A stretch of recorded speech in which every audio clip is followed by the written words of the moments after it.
I'm a chef. I'm the manager. I seat people. Sometimes I have to bus tables. Sometimes I have to wait tables. I got to clean the toilet. If something breaks, I'm the handyman. If there's an HR problem, I'm HR. And on top of that, those are just standard things that you deal with, and then let one thing fall out of place. Yeah. And it's like a stack of dominoes, and you're like, I'm just trying to hold it all together to do it again tomorrow. So yeah, everything's on display. I'm Ryan Oakes, and I am a pastor with a family member, my father, who owned a restaurant and has been in food service off and on throughout his life. So I've seen kind of the backside of it. So this topic hits home in that way. But I've certainly learned a lot from you, Scott, as you've talked about your vocation and who you interact with. So maybe tell us a little bit about that. Yeah, Scott Bierman.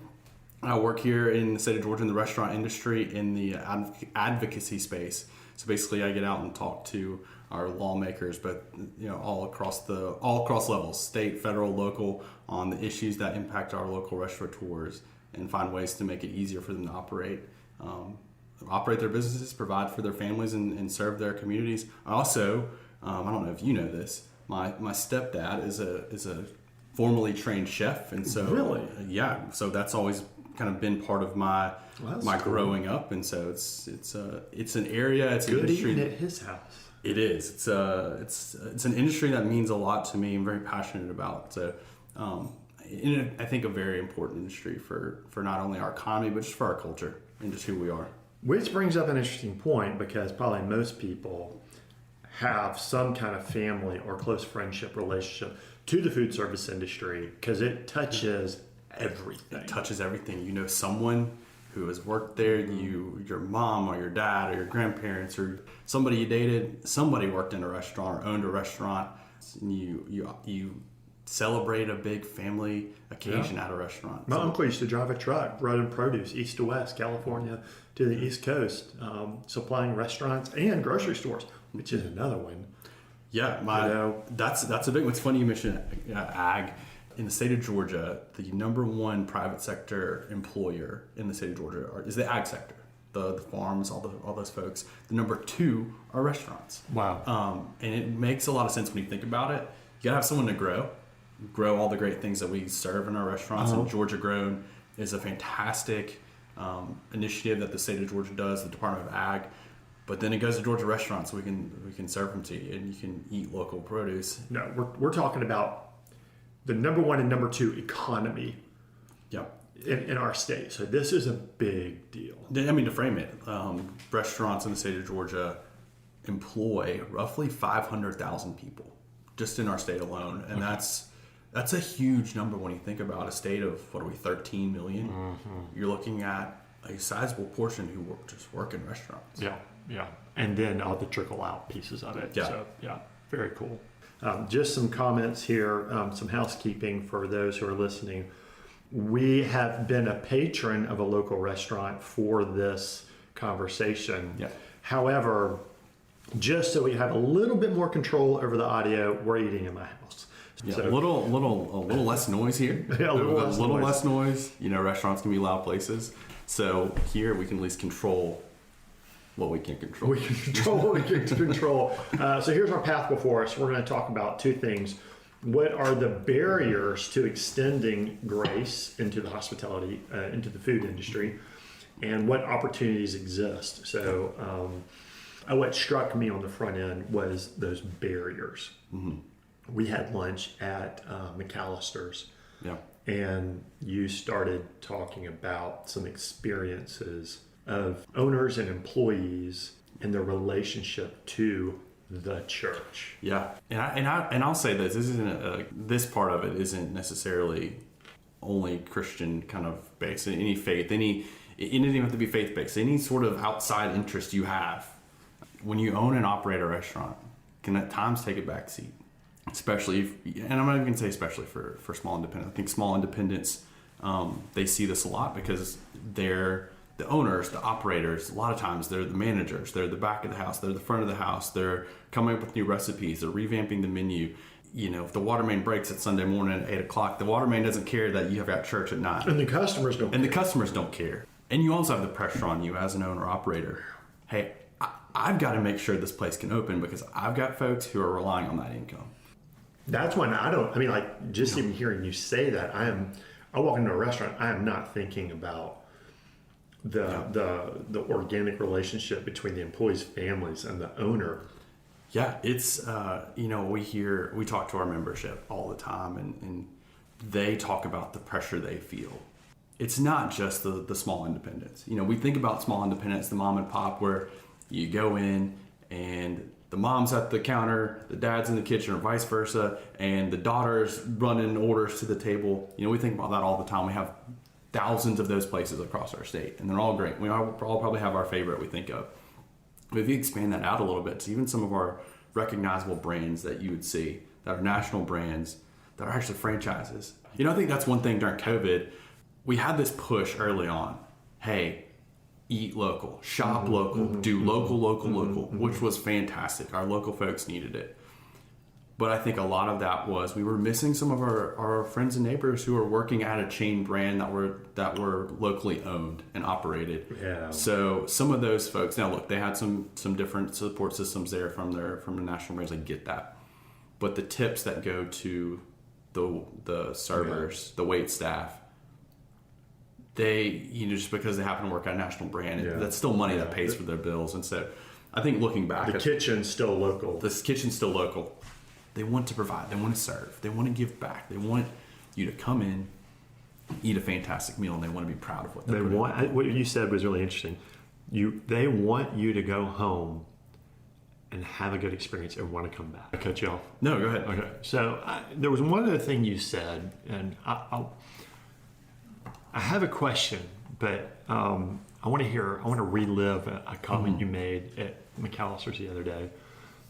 You said, one error that is made is the Christian church community presumes that the person working didn't want to go to church. Yeah, and it's a conclusion to draw. Right. As a consumer, you go, they don't have the same values as that. Because look, I went to church this morning, and you didn't. Yeah. Hey, the owner operators there, they didn't go to church this morning. They must not care. I don't think this happens as much, but I think that the piece behind it probably is more true, where the guy gives the tip, and the tip is some kind of Christianese message or something written in. But I think that presumption is the person who's serving me doesn't know the gospel, isn't interested in the gospel.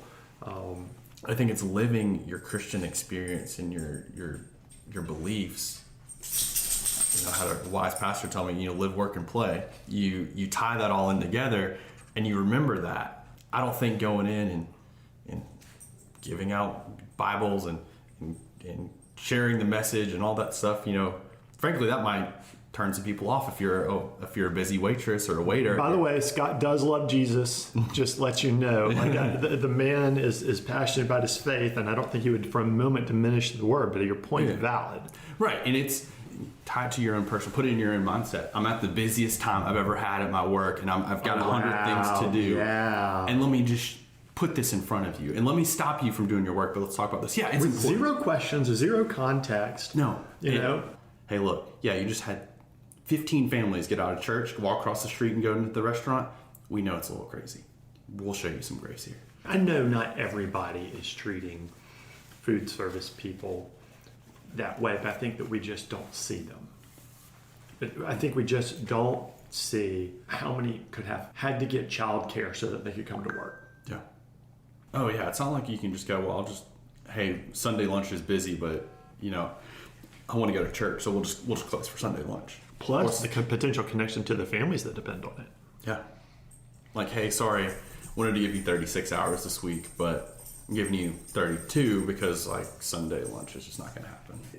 It's obviously not 100% certain, but if you see a restaurant closed on Sunday, you're going to assume that person is probably operating on a religious belief. But the flip side of it is not a fair assumption that because they're open, they have disregarded a religious person. Yeah. That's the mistake. Yeah, that's it. I mean, that boils it down to a very cohesive point. I mean, and it may not be that reason, but that's where you jump. Right. I can think of one specific example. We finished church, and we said, you know what? Let's go grab some sandwiches, and we're gonna go sit outside. Let the kids run around. We're just gonna have a good time.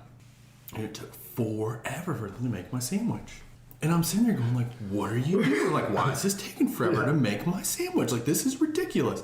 And everything I talked about, every song we sang, every conversation I had was just temporarily on hold and was somewhere else. Yeah. And all I could think about was, you can't put turkey on that sandwich any faster.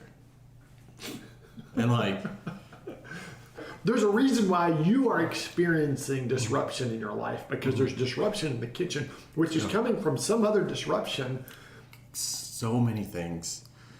And, we talked earlier about the labor shortage and how it's getting better. But I talked to one owner back at the height of the labor shortage, the absolute height. And he was like, I'm a chef. I'm the manager. I seat people. Sometimes I have to bus tables. Sometimes I have to wait tables. I got to clean the toilet. If something breaks, I'm the handyman. If there's an HR problem, I'm HR. And on top of that, those are just standard things that you deal with, and then let one thing fall out of place. Yeah. And it's like a stack of dominoes, and you're like, I'm just trying to hold it all together to do it again tomorrow. So yeah, everything is on display. Everything How complex those systems are, and we treat them like they're simple, like as if it's like this is just what the printing press does. It just the vending machine. I put E6 and a Coke comes out. Why can't I push E6 on the menu and your good attitude, your well-dressed burger, your promptness, and your own life issues all go away because I said I wanted. Right. It's such a complex world in that regard. And there's so many things. Again, one thing can go wrong throughout the course of a week. And it can, again, think about, this is a great example. Back a few years ago, we had the gas shortage. You remember that? There's no gas to be found around here. You had to go up to like Tennessee to find gas. Yeah. You wouldn't necessarily think, well, I'm eating at a restaurant. Why is the gas shortage? Well, if I have to order my food and they need gas, well, they're out of gas, so they're trying to consolidate their routes, so they can't really fit as much on the truck. So instead of X amount of pounds of ground beef this week, I got half of that because that's what I could get. Well, then by Sunday, maybe they're out of ground beef, maybe they're out of avocado, or they're out of something. Like, find a way to be a really good customer. Yeah. Just just like we were talking about earlier, sharing that grace of just like, hey, okay. Yeah. Okay. Like it will be all right. Yeah. Because I guarantee you the person who's bringing that information to you isn't trying to spite you. Right. Let's just accept there's some truths. We are not going to get rid of Sunday lunch rush. No. That's not going away. No, not. And what do we do? Do we need to offer something other than Sunday morning? Like, what are you going to, like, sorry guys, you've decided to meet one of our largest demands on our culture of our Sunday lunch rush. And because you've decided to fall on that sword, you no longer get to have church. Yeah. I mean, that's the end result of it. Yeah. That's a big piece of it. What do you think what does your constituency need? Oh, that's a long answer. Look, I think the number one thing that they need is certainty. They need some sort of level of certainty of, hey, I know what the regulatory scene is going to be. I know if I come in and I do the things the right way, that regulations aren't going to change, and I can just keep doing this, and I have some certainty. Certainty in food prices. Hey, I know a hamburger is always going to be this on my menu because the ground beef is this, the buns are this, the eggs are this, the cheese is this. Like, I know. Unfortunately, that's just not the way life operates. One thing, this is a potential rabbit trail for us. It's just an observation. When you say certainty, one thing that the Catholic Church does really well, there is opportunities throughout the week, Yep. confession, midnight mass, all Yep. these different things throughout the week. Whereas the Protestant Church has really kind of trimmed it down to Sunday and Wednesday night. Yeah. And there's just not that, the church just isn't this thing you can go to on your schedule. Right. It's there's a schedule you go to. I mean, I grew up in a Protestant household, and the thought I remember working when I moved to DC. One of my really good friends who I worked with was Catholic, and she told me, she was like, yeah. She came in one morning. She's like, yeah, I went to mass this morning, and it was like a Tuesday. I was like, there's church on Tuesday. Interesting. And she's like, yeah, there's church every day. I'm a restaurant owner and I want to do faith in this world Yeah. and be able to pay for my kids to go to the dentist. Yeah. That sounds attractive. Yeah. It's hey, like, maybe you're not open 7 days a week, but maybe you're closed on Monday and Tuesday. We see a lot of that. We see a lot of folks. That's who are where I closed was on Monday. going. Yeah. Culture allows restaurants to be closed on Monday. Yeah. My hands are up in the air. Why in the world has like that seems like an obvious. Yeah. There's an avenue there for church leaders to have a Monday for folks who are not everything is closed on Monday. Sure, yeah, but you go down Canton Street in Roswell, good luck finding a meal on Monday. Yeah, a lot of folks are closed on Monday. Down in Savannah, that's one area. Savannah's a big tourist area. Their heavy volumes is Thursday to Sunday. You get to Monday, and a lot of places down there are closed. That's a natural landing spot for, hey, we're going to carve out some time on a Monday. The good news is we don't have to solve it, but at least that makes perfect sense to me. Yeah. Like, I mean, it's an avenue. It's just providing the church itself, providing more opportunities for folks to come in. We're kind of as a culture, we're reading more. If you're reading the Wall Street Journal, it seems like every other week it's about a new company or a different company saying, "Hey, we want folks back in the office. We need to be face to face. We need to do all this stuff." I go to a hotel and I need towels. I expect the front desk to be there, whether it's Sunday or not. Right. Hey, it could be Sunday at 9:00, but I'm here. I'm paying for my room, and with that comes towels. And I think one of the things that's important that I'm getting from this is you can say what you want about those restaurants or refuse to go to those hotels. Fine, okay. Say what you want about that. Have your view on it. I'm not disagreeing with it at all, but there is a reality. Sunday lunch rush is not going away. Right. Those hotels are going to stay open. We live in a land that's baked in. Are we just going to say, tough? right, You don't get to have communion. right, yeah. I mean, communion's a big piece. You just miss out on it. Yeah. You just miss out on it. This isn't for you because you're in the food service industry. That can't, we got them. Yeah. All right, so here's an opportunity, and I think that our listeners can really hear this. We're batting around the idea, who can meet this need? I would say it's the person listening to this right here, because I know there's a house church movement going on out there. We're not talking about defragmenting the church institution. We're not talking about undoing the existing church culture. We're embracing that Sunday lunch church is there. Yay, it's awesome. Go for it. But we can't neglect what's happening at the same time. You could, random guy who's listening to this, say, I'm going to have a worship service at my house and have a small community in my clubhouse, my HOA clubhouse or something. Something as simple as even a Bible study. Maybe not even that far. Maybe it's just you come and you fellowship and you just kind of talk about Christian the word. community. Yeah, you just talk about the word. You talk about your experience as a Christian and the ways you can tie those folks in. Man, that would mean so much. The beauty of Sunday post church lunch is in many ways is an extension of your service. It's you go with the people that you were just in church with. It's almost an extension of it, but it is an extension of it. Yeah. I think there's a strong biblical argument. I won't get into my sermon here, but you have hit the nail on the head.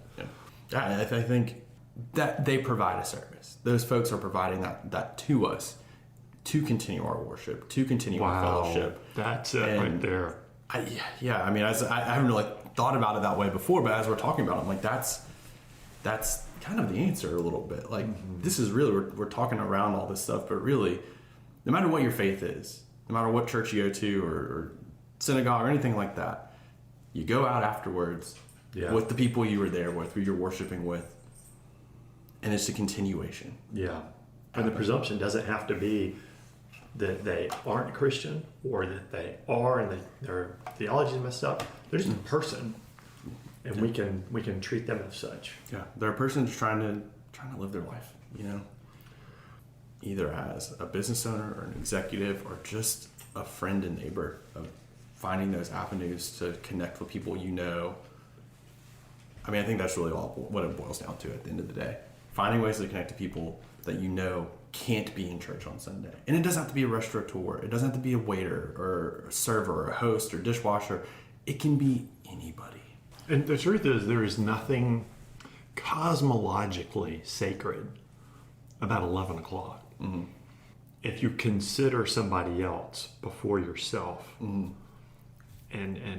recognize that you're really just kind of, you've structured yourself around something that's kind of manufactured. Right. And I think you make a good point. Look, there's not a hidden letter from John to the Americans that say you have to meet at 11 o'clock on Sunday. And if it shows up, then we've got a whole lot of conversation to have there. But it's any time. I know when I was growing up, we had a lot of churches who tried to do Saturday night service. Like, hey, let's do Saturday night. Let's try to grab folks who can't be there on Sunday. I just think it's on us as Christians who have the privilege of getting to go to service, of just connecting with the folks who don't have that privilege.